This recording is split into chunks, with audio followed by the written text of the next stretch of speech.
Yes, now this second day electric potential and dipole की हम बात करेंगे यहाँ पे। सबसे पहले जानते हैं इलेक्ट्रोस्टैटिक पोटेंशियल एनर्जी क्या होता है। यहाँ पे क्या होता है, whenever we talk about energy, this potential energy लगता तो बहुत सिंपल है, लेकिन इसके अंदर बहुत से कॉन्सेप्ट छुपे हुए हैं।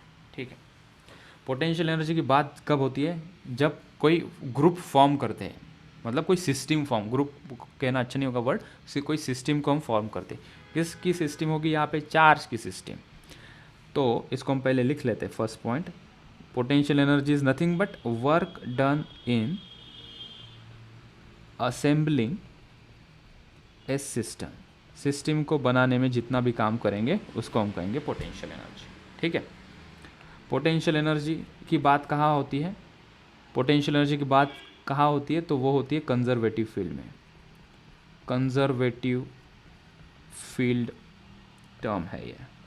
ठीक है, नॉन कंजर्वेटिव में हम बात नहीं करते। कंजर्वेटिव मतलब ग्रेविटेशनल फील्ड, इलेक्ट्रिक फील्ड, ठीक है, ये दोनों फील्ड कंजर्वेटिव फील्ड्स होते हैं। ठीक है, और ये किसके लिए डिफाइन है, टू और more than two charged bodies के लिए हम पोटेंशियल, एक चार्ज बॉडी की क्या पोटेंशियल एनर्जी ऐसे डिफाइन नहीं होती, वो दो चार्ज बॉडी है तो वो पोटेंशियल एनर्जी डिफाइन होती है। ठीक है, कॉन्सेप्ट समझते हैं क्या है।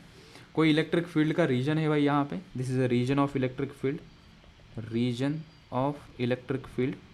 मेरे पास कोई चार्ज है Q, छोटा चार्ज है Q, पॉजिटिव हो सकता है, नेगेटिव हो सकता है। ठीक है, इस चार्ज को मुझे किसी जगह से यहाँ पे लेके आना है, उसको यहाँ से यहाँ पे मुझे लेके आना है, तो लेके आओ, क्या दिक्कत है, हमें दिक्कत कुछ नहीं है, हमें कुछ नया फंडा यहाँ पे पढ़ना है।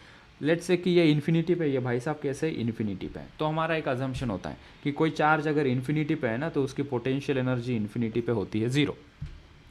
तुम कहोगे सर एक चार्ज के लिए कहाँ डिफाइन, अरे इसके साथीदार होंगे ना काफ़ी, सभी के सभी चार्ज इकट्ठा करके इन्फिनिटी पे रख दो तो उनकी पोटेंशियल एनर्जी इन्फिनिटी पे कितनी होती है, 0 होती है। उसको कहते हैं state of no interaction, it is called as state of no interaction. किसी का इंटरएक्शन नहीं होता है इन्फिनिटी पे, दूर दूर होते हैं। ठीक है, हाइपोथेटिकली। सो वहाँ से मुझे इसको ए पोजीशन पे लेके आना है। ठीक है, तो उसको लेके आना है कंजर्वेटिव फील्ड के अंदर। ठीक है, तो इसके ऊपर कुछ वर्क डन करना पड़ेगा। तो कॉन्सेप्ट ये कहता है, in this situation you deal with this equation, potential energy, तो यहाँ से कुछ काम करूँगा तो इसके अंदर एनर्जी स्टोर्ड होगी। एक फर्स्ट पॉइंट, इस चार्ज को हम यहाँ से उठा के यहाँ पे लेके आएंगे तो इसके ऊपर वर्क करना पड़ेगा, वर्क डन करना पड़ेगा, और वही वर्क डन इसकी पोटेंशियल एनर्जी के फॉर्म में यहाँ पे लगेगा। So work done in bringing this charge to the position A is equals to potential energy of this charge at position A is equals to work done in shifting Q from infinity to A। ठीक है, अच्छा यहाँ पे आ गया। तो मुझे work done किसके ऊपर करना है, इसके ऊपर क्यों करना है, क्योंकि यहाँ पे क्या है, यहाँ पे इलेक्ट्रिक फील्ड है। अगर ये पॉजिटिव चार्ज है तो पॉजिटिव चार्ज है, और ये भी इलेक्ट्रिक फील्ड क्रिएट हुई because of electric field outward है यहाँ पे। ठीक है, तो ये पॉजिटिव चार्ज को ये क्या करेगी, पॉजिटिव चार्ज को ये रिपेल करेगी। अगर ये निगेटिव चार्ज है तो ये इलेक्ट्रिक फील्ड उसको अट्रैक्ट करेगी। ठीक है, लेट्स से कि ये पॉजिटिव चार्ज है, इसको फील्ड क्या कर रही है, रिपेल कर रही है। तो इस फील्ड के रिपल्शन के अगेंस्ट मुझे काम करना है। अगर ये फील्ड इस चार्ज को अट्रैक्ट करती है तो इस अट्रैक्शन फोर्स के अगेंस्ट मुझे काम करना है। मतलब हमेशा ये जो फील्ड है, इस फील्ड के अगेंस्ट मुझे काम करना है। ठीक है, ये अगेंस्ट बार बार क्यों रिपीट कर रहे हो, because this is a point नीचे ही है। सो पोटेंशियल एनर्जी हम डिफाइन करते हैं negative of work done by external force. एक फॉर्मूला यहाँ पे बनता है और यही बच्चे कंफ्यूज हो जाते हैं। या it is equal and opposite to the external work done by the electrostatic force. So हम कहेंगे positive work done by conservative force. Electrostatic force is a conservative force, conservative force. फिर से मैं बता रहा हूँ, there is no need to confusion. जब हम एक्सटर्नल वर्क डन की बात करेंगे तो पोटेंशियल एनर्जी के अंदर जो वर्क डन होगा वो निगेटिव लेंगे। ठीक है, क्योंकि ऐसा मान लो कि इस चार्ज को ये फील्ड अपनी तरफ खींच रही जोर से, हम इसकी काइनेटिक एनर्जी चेंज नहीं करना चाहते, बिकॉज ऑफ दैट रीज़न ये इलेक्ट्रिक फील्ड जो है इसको खींचने की कोशिश करेंगे। तो हमें इसको स्लोली लेके आना है, यहाँ से स्लोली लेके आना है। तो मुझे ब्रेक दबाते हुए लेके आना पड़ेगा, ठीक है। अगर ये इसको खींच रहा है तो मुझे गाड़ी का ब्रेक दबाना पड़ेगा, तो ब्रेक दबाना इज निगेटिव वर्क डन, ठीक है। और ये इसको पुश कर रहा है, जैसे कि हवा चल रही है काफ़ी, ठीक है, तो उसकी रफ्तार कम हो जाएगी, तो मुझे स्पीड भी बढ़ानी पड़ेगी। सो इलेक्ट्रिक फील्ड के अगेंस्ट काम करना पड़ेगा, इसलिए एक्सटर्नल फोर्स का वर्क डन हमेशा निगेटिव होता है। कंजर्वेटिव फोर्स का देखेंगे तो उसके अपोजिट है, इसलिए उसका साइन पॉजिटिव, ठीक है।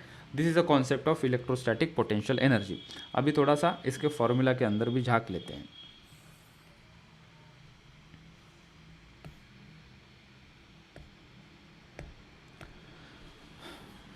Potential energy of two charge system हम यहाँ पे दिखा सकते हैं, ठीक है। ये तो एक कॉन्सेप्ट हो गई। अभी फतेह की बात यहाँ पे है, पहला हेडिंग इसके अंदर लिखेंगे potential energy of two charge system. And by the way potential energy is scalar quantity, direction की कोई चिंता नहीं हमें। टू चार्ज सिस्टम, ठीक है। तो यहाँ पे Q1 और यहाँ पे Q2 ऐसे दो चार्जेस हैं, ठीक है, जो कि डिस्टेंस r पे रखे हुए हैं। तो इनकी पोटेंशियल एनर्जी के लिए इतना सब चीज़ें करने की ज़रूरत नहीं, ये तो बिहाइंड द सीन है, पिक्चर बनेगी, लेकिन फ्रंट स्क्रीन पे क्या दिखेगा, इन दोनों की पोटेंशियल एनर्जी का फॉर्मूला के Q1 Q2 अपॉन इनके बीच का डिस्टेंस क्या है r, that's it, we got the formula, ठीक है। और कॉन्सेप्चुअली ये सब डिराइव होता है, तब का फॉर्मूला क्या है, जब हम इसकी शुरुआत करते हैं तो हम इसको लिखते हैं negative of work done by external force. तो उसको इंटीग्रेट करना पड़ेगा, निगेटिव इंटीग्रेशन इन्फिनिटी से ए पॉइंट तक उसे लेके आएंगे, धीरे धीरे लेके आएंगे इलेक्ट्रोस्टैटिक फोर्स के अगेंस्ट। इलेक्ट्रोस्टैटिक फोर्स क्या होता है, Q इंटू ई इंटू छोटा छोटा डिस्प्लेसमेंट करते हुए लेके आएंगे dx, ठीक है। तो this is the core formula और the generalized formula. whenever you solve for a different situation you get the final result, that is a k Q1 Q2 upon r, ठीक है। अगर तीन चार्जेस है तो कोई बात नहीं है, सिस्टम ऑफ चार्जेस के लिए ये डिफाइन होता है, यहाँ पे Q1 चार्ज है, यहाँ पे Q2 चार्ज है, यहाँ पे Q3 चार्ज है, ठीक है। तो इनकी पोटेंशियल एनर्जी कितनी है, इन तीन चार्ज की वजह से, तो potential energy is nothing but summation of potential energies of all pair of charges, ठीक है। इसका मतलब सिस्टम की पोटेंशियल एनर्जी क्या होगी, potential energy due to 1 and 2, जोड़ी लगाओ 1 and 2, 1 and 3 एंड 2 and 3, इनके कॉम्बिनेशन से जो पोटेंशियल एनर्जी होगी वो हमारे सिस्टम की पोटेंशियल एनर्जी होगी, U12 plus U23 plus U13। U12 को क्या लिखोगे, इसके डिस्टेंसेस भी डिफाइन कर लेते हैं, ये R1 डिस्टेंस, यहाँ से यहाँ R2 डिस्टेंस, यहाँ से यहाँ लेट से R3 डिस्टेंस दिया है। तो क्या होता है पोटेंशियल एनर्जी, K दो पार्टिकल के लिए इनकी पोटेंशियल एनर्जी क्या लिखोगे, K Q1 Q3 upon R1 plus 2 and 3 के लिए क्या लिखोगे, K Q2 Q3 upon R3 plus K Q1 Q3 upon R1। And this is how we deal, scalar quantity, direction देखने की बिल्कुल ज़रूरत नहीं, ओके। बाकी की बातें मुझे और करनी है but time is not allowing me to do so.